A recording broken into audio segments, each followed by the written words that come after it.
میں نے اس کو تسلی دینے کے لیے مزید پوچھا تو اس نے کہا کہ مجھے چھپنے کی جگہ چاہیے۔ میں نے کہا کہ ٹھیک ہے، میں تمہیں اپنے گھر لے جاتا ہوں، میرے گھر میں میری بوڑھی ماں ہے اور میری بہن بھی، تم کچھ دن وہاں پہ رہ سکتی ہو۔ اس نے فوراً میری بات مان لی۔ مجھے تھوڑا شک بھی پڑا کہ یہ اتنی جلدی کیسے مان گئی، پر پھر سوچا کہ مصیبت میں ہے، شاید اسی لیے مان گئی ہو۔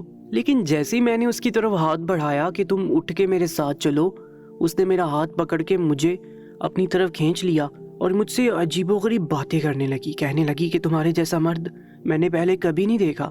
میری ماں میری شادی کروانا چاہتی تھی، میں شادی تو کرنا چاہتی ہوں لیکن کسی بوڑھے مرد سے نہیں، بلکہ تم جیسے جوان مرد سے شادی کرنا چاہتی ہوں، لیکن اگر تم چاہو تم دونوں ساتھ رہ سکتے ہیں۔ میں اس سے دور بھاگنے لگا لیکن اس نے میرا بازو بڑی مضبوطی سے پکڑ لیا، حضور، اور پھر زبردستی مجھے دھکا دے کر زمین پہ گرا دیا۔ اس کے بعد جو کچھ بھی ہوا وہ میں بتا نہیں سکتا۔ شہزادہ اس کی بات غور سے سن رہا تھا۔ اس نے کہا کہ تمہیں تو یہ سب بھی نہیں بتانا چاہیے تھا، تم نے اس کی طرف ہاتھ کیوں بڑھایا، ایک پرائی عورت کی طرف۔ اس نے کہا کہ شہزادے حضور، اس کے پاؤں پہ چوٹ لگی تھی، یہ تبھی تو وہاں بیٹھی رو رہی تھی، اس لیے میں نے مدد کرنے کی خاطر ہاتھ بڑھایا تھا۔ انہوں نے کہا کہ تمہیں اتنا بڑھ چڑھ کے مدد کرنے کی ضرورت نہیں تھی۔ خیر، ہم نے تمہاری بات سن لی، اب ہم لڑکی سے جاننا چاہتے ہیں کہ معاملہ کیا ہے، لیکن پہلے ہم تمہاری بات کے بارے میں سب سے مشورہ کریں گے۔ سب لوگوں نے کہا کہ یہ غریب آدمی ہے، اس کی بات میں حقیقت نظر آ رہی ہے، یہ مدد کرنا چاہتا تھا اور مدد کرنا کوئی برا کام نہیں ہے۔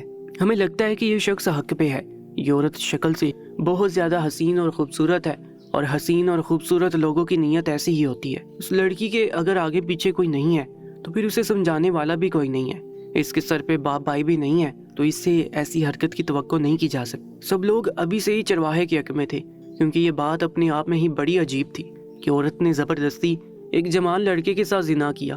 ایسی بات کوئی سن کر ہی اس بارے میں وضاحت بھی نہ مانگتا اور فوراً ہی عورت کو سزا دینے کے بارے میں سوچنے لگتا۔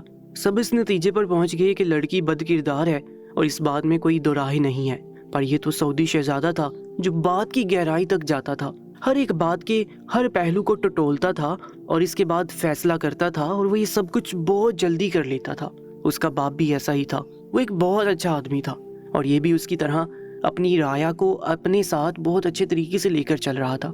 لڑکی وہاں پہ کھڑی تھی لیکن اس کی آنکھوں میں کوئی آنسو نہیں تھے، اس سے یہ اندازہ لگایا جاتا تھا کہ شاید وہ مظلوم نہیں، اگر وہ مظلوم ہوتی تو وہ بری طرح سے رو رہی ہوتی۔ اب اس کی باری تھی، اس نے اپنی بات بتانی تھی۔ شہزادے نے کہا کہ تم کہو لڑکی کو یہ آدمی جو کہہ رہا ہے وہ سچ ہے یا نہیں۔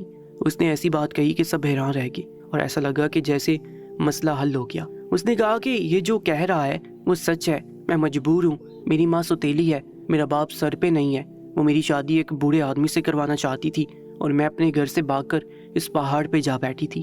میں رو بھی رہی تھی اور یہ مجھ سے مدد کرنے کی بات کرنے بھی آیا تھا۔ اس نے کہا تھا کہ یہ مجھے اپنے گھر لے جائے گا۔ ابھی وہ لڑکی اتنا ہی بولی کہ چرواہا پھر سے بولنے لگا۔ اس نے کہا کہ حضور دیکھے، میں جھوٹ نہیں بول رہا، مجھے یہاں سے جانے دے، میرے ساتھ پہلے ہی بہت برا ہوا ہے، میری ماں نے میری شادی طے کر رکھی تھی، میری ایک منگیتر ہے، اگر اسے یہ سب کچھ پتہ چل گیا تو وہاں سے میرا رشتہ ٹوٹ جائے گا۔ شہزادے نے کہا کہ تم نے یہ کیسے سوچ لیا کہ اب تم اپنی منگیتر سے شادی کرو گی، کیونکہ یہ بات تو اس تک پہنچ چکی ہوگی۔ یہ عورت اگر اتنی بے روی کا شکار ہے تو ہمیں اسے یوں نہیں چھوڑنا چاہیے، ہمیں اس کی بھی کسی کے ساتھ شادی کروانی ہوگی تاکہ یہ دوبارہ اس طرح کی حرکت نہ کرے، کیونکہ اگر اس نے سچ مچ میں ایسا کیا ہے تو پھر یہ کسی اور کے ساتھ بھی کر سکتی ہے۔ کیا ہم اسے چھوڑ دیں تاکہ یہ مردوں سے زنا کرتی پھرے؟ یہ خوبصورت ہے، اس کے لیے یہ کام مشکل نہیں ہوگا۔ چرواہے نے کہا کہ اب میں اپنی منگیتر سے شادی نہیں کر پاؤں گا۔ انہوں نے کہا کہ ہاں، اور ہمیں شاید یہ بھی سوچنا پڑے کہ تمہاری شادی اسی عورت سے کروائیں۔ تو چرواہے نے کہا کہ میں کبھی اس سے شادی نہیں کروں گا، اس کے ساتھ میری زندگی کیسے گزرے گی؟ وہ عورت ابھی بھی خاموش کھڑی تھی، اسے بار بار زنائی عورت کہا جا رہا تھا لیکن وہ بول نہیں رہی تھی، اپنے حق پہ کچھ نہیں بول رہی تھی۔ اس کی حرکتوں سے، باتوں سے تو ایسا لگتا تھا کہ جیسے وہ غلطی پہ ہے اور شرمندہ بھی ہے، سر جھکائے کھڑی تھی، اور اس نے ابھی یہ بھی کہا تھا کہ جو چرواہا کہہ رہا ہے وہ بالکل سچ ہے۔ شہزادے نے پوچھا کہ اس کا مطلب کہ جو یہ کہہ رہا ہے وہ درست ہے؟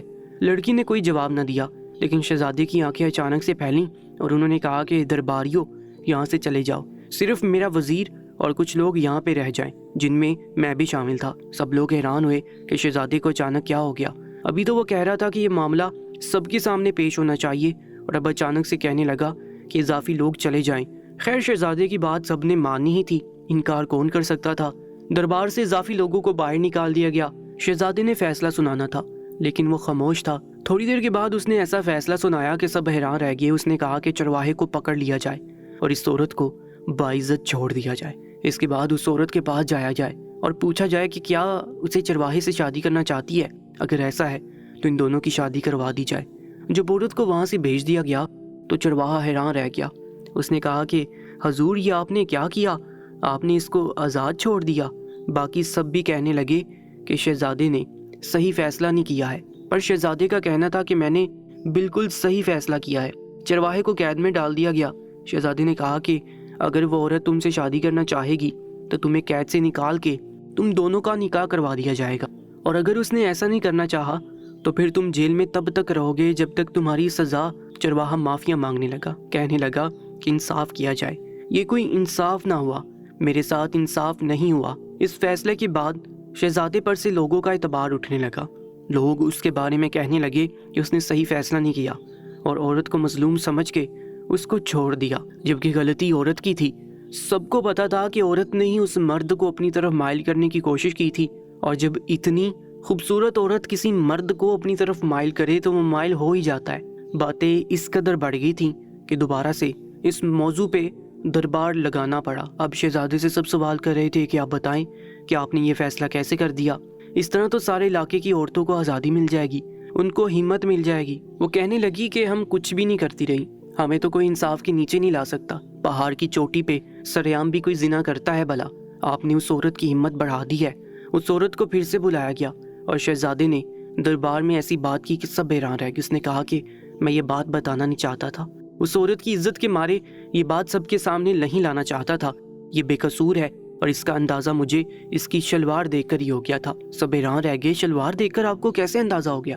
شہزادے نے کہا کہ جب اس عورت کو لایا گیا تھا یہ خاموش تھی، چپ تھی، ایسا لگتا تھا کہ غلطی پر یہی ہے، لیکن دراصل مجھے اسی وقت پتا چل گیا تھا کہ اس کی غلطی نہیں ہے، کیونکہ اس عورت کی شلوار پہ خون لگا ہوا تھا۔ سب لوگ یہ بات سن کے حیران رہ گئے۔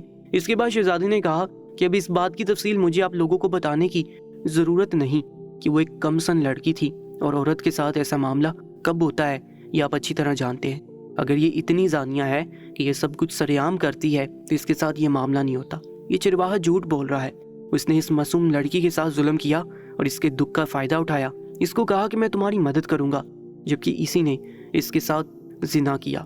وہ عورت غلطی پر نہیں تھی، اس لیے میں نے جو فیصلہ کیا وہ بالکل ٹھیک کیا۔ سب لوگوں نے کہا کہ ہمیں تو اس بات کے بارے میں پتہ نہیں چلا، نہ ہم نے اتنا غور کیا۔ شہزادے نے کہا کہ اگر میں اس منصب پر بیٹھا ہوں تو اس کی ایک بہت بڑی ذمہ داری بھی ہے جو مجھے ادا کرنی ہے، اچھی طرح آتی ہے۔ اگر یہ خوبصورت ہے تو اس کا مطلب یہ نہیں کہ وہ بے راہ روی کا شکار اور بد کردار ہے، اور اگر یہ چرواہا شکل سے غریب اور مظلوم لگتا ہے تو اس کا مطلب یہ بھی نہیں کہ یہی مظلوم ہے۔ اس کو جیل سے نکال دیا گیا تھا، وہ دربار میں حاضر تھا۔ جب اس کے سامنے یہ ساری باتیں ہو رہی تھی تو اس کے چہرے پہ ایک ڈر تھا۔ اس سے دوبارہ پوچھا گیا کہ کیا یہ سب سچ ہے؟ تو اس نے کہا کہ ہاں یہ سب سچ ہے، میں بہہ گیا تھا۔ وہ بہت خوبصورت تھی، پہاڑ کی چوٹی پہ اکیلی بیٹھی تھی، آس پاس کوئی نہیں تھا سوائے جانوروں کے، وہاں پہ کوئی موجود نہ تھا، میرے اندر شیطان آ گیا تھا۔ شہزادے نے کہا کہ اپنی غلطی اور ظلم کو شیطان پہ مت ڈالو، تم خود ہی شیطان ہو، تمہارے اندر کوئی شیطان نہ آیا تھا۔ اس لڑکی کو بھی پھر سے بلا لیا گیا تھا، وہ بھی وہاں پہ کھڑی تھی۔ اس سے پوچھا گیا کہ کیا وہ اسی شخص سے شادی کرنا چاہتی ہے، کیونکہ اس کے سامنے اس کی عزت تو ویسے ہی لٹ چکی تھی، اگر یہی اس کی عزت کا رکھوالا بن جائے تو بات کا رخ بدل جائے گا، بات تھوڑی بہتری کی طرف چلی جائے گی۔ وہ لڑکی ڈرنے لگی تو شہزادے نے کہا کہ جو تم کہو گی وہی ہوگا، جیسا کہو گی ویسے ہوگا، تمہیں کسی سے ڈرنے کی ضرورت نہیں ہے، تم اپنی ستیلی ماں کے ساتھ رہتی ہو، اگر اس کے ساتھ نہ رہنا چاہو تو تمہارے لیے الگ سے انتظام کروا دیا جائے گا، تم پر کوئی مجبوری یا کوئی جبر نہیں ہے، تم آرام سے سوچ کے فیصلہ کرو۔ اب وہ لڑکی رونے لگی اور اس نے کہا کہ میں اس شخص کے ساتھ شادی نہیں کرنا چاہتی، اس نے میرے ساتھ بہت برا کیا ہے۔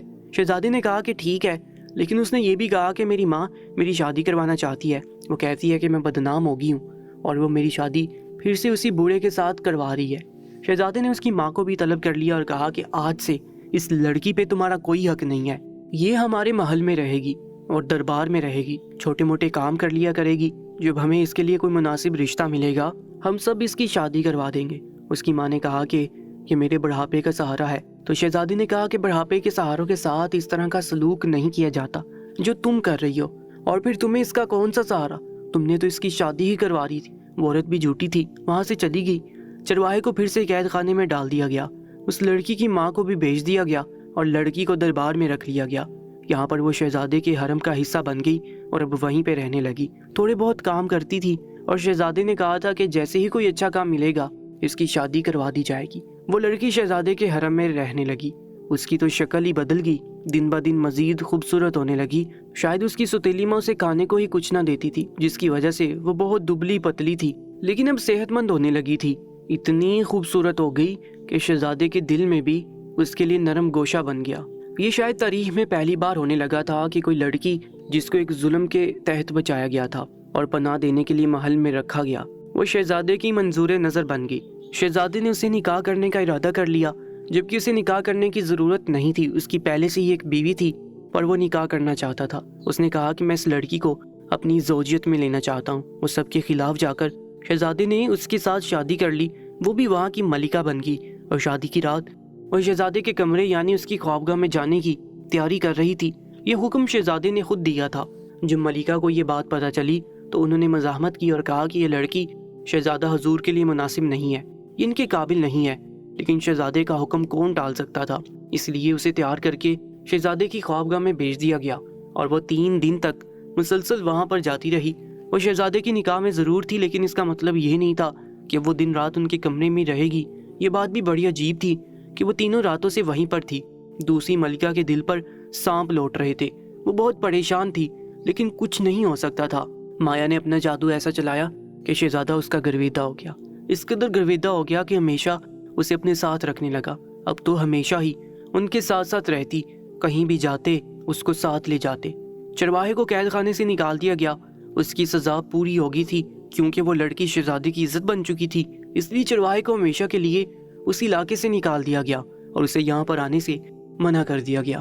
اس نے اپنی جان کی امان پائی، سوچا کہ میری جان تو بچ گئی، وہ وہاں سے چلا گیا، پر شہزادہ بیمار رہنے لگا۔ حکیموں کا کہنا تھا کہ ایک ہی عورت کے ساتھ بہت زیادہ وقت تک رہنے کی وجہ سے ان کو بیماری ہو رہی ہے۔ شہزادے حضور بہت بیمار رہتے تھے، سب کو ان کی ضرورت تھی، کیونکہ ایسا شہزادہ بڑی مشکل سے ملا تھا جو صحیح انصاف کرتا تھا۔ شہزادے کا اور کام کیا ہوتا ہے کہ وہ انصاف کرے اور رایا کو تسکین پہنچائے، لیکن شہزادہ تو اپنی ہی تسکین حاصل کرنے لگا تھا۔ مایا نے اس کو کہیں کا نہیں چھوڑا تھا۔ سب لوگوں نے کہا کہ یہ عورت بہت چلاک ہے، ابھی بھی لوگ اس کے کردار پر انگلیاں اٹھاتے تھے، ابھی بھی چرواہے کو مظلوم سمجھتے تھے اور کہتے تھے کہ اس نے شہزادے پہ کوئی کالا جادو کر دیا۔ یہ کوئی جادوگر نہیں ہے، جادو کیا ہو یا نہ کیا ہو، وہ اپنی جگہ پر پہنچ گئی تھی جہاں پر اس کو جانا چاہیے تھا۔ اسے سب کچھ مل گیا، یہاں تک کہ شہزادہ بھی، لیکن اب شہزادہ بیمار تھا، اس نے دوسری ملکہ کو بھی اپنی گھر سے نکال دیا۔ مایا ہر طرف راج کرتی پھرتی، ایک دن تو انصاف کرنے کے لیے دربار میں آ کر بیٹھ گئی، تو انہوں نے کہا کہ یہ کیا انصاف کرے گی؟ اس نے کہا کہ میں کر سکتی ہوں انصاف، اور میں ضرور کروں گی۔ اس نے ایک بہت بڑا معاملہ حل کر دیا۔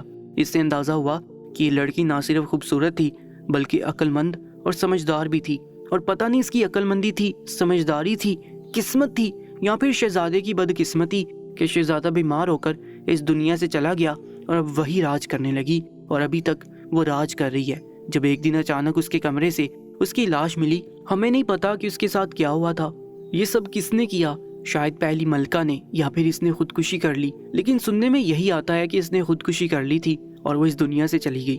اس کی کہانی اس لیے سنائی جاتی ہے کہ ہر دفعہ عورت کی غلطی نہیں ہوتی، عورت چاہے تو وہ کچھ بھی کر سکتی ہے۔ ایک خوبصورت عورت بڑے بڑے تخت الٹ سکتی ہے، یہ تو پھر ایک چھوٹی سی حکومت تھی جو مٹی میں مل گئی۔ مایا کو یہ نام مایا اس لیے دیا گیا کیونکہ اس نے سب کچھ مایا کر دیا، سب کچھ ہوا میں اڑا دیا۔ شہزادی کی قبر کے ساتھ ہی مایا کی قبر بنا دی گئی، لیکن لوگوں نے اسے کبھی بھی اچھا نہ سمجھا، نہ تب جب وہ غریب تھی، مظلوم تھی اور اس کے ساتھ ظلم ہوا تھا، اور نہ تب جب وہ شہزادے کے نکاح میں تھی اور ایک ملکہ بن کر عزت کی حقدار تھی۔ نہ ہی شہزادے کے جانے کے بعد اور نہ ہی مرنے کے بعد لوگوں کو تو اس بات پہ بھی مسئلہ تھا کہ اس کی قبر شہزادے کی قبر کے ساتھ کیوں بنائی گئی ہے۔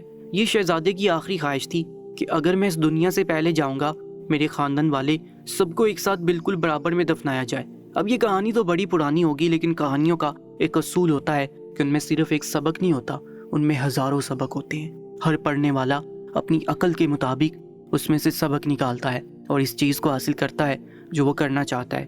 کبھی کبھی ایسا ہوتا ہے کہ جس مقصد کے لیے وہ کہانی سنائی گئی وہ مقصد پورا ہی نہیں ہوتا، لیکن پھر بھی کہانیاں تو کہانیاں ہوتی ہیں۔ بہرحال یہ ایک سچی کہانی ہے، مایا اور شہزادے الیاس کی کہانی، ایک معمولی سی لڑکی کی جس پر کسی نے اتنا بڑا ظلم کیا، بالآخر ایک ملکہ بن گئی اور پورے 17 سال حکومت کرنے کے بعد اس دنیا سے چلی گئی۔ یہ کہانی آپ کو کیسی لگی؟ اگر آپ مزید ایسی کہانیاں سننے کے شوقین ہیں تو ہمارے چینل کو سبسکرائب کر لیجئے گا اور کمنٹ سیکشن میں ہمیں ضرور اپنی قیمتی رائے سے آگاہ کیجیے گا۔ انشاءاللہ ملاقات ہوگی ایک نئی سچی کہانی کے ساتھ، تب تک کے لیے اللہ نگہبان۔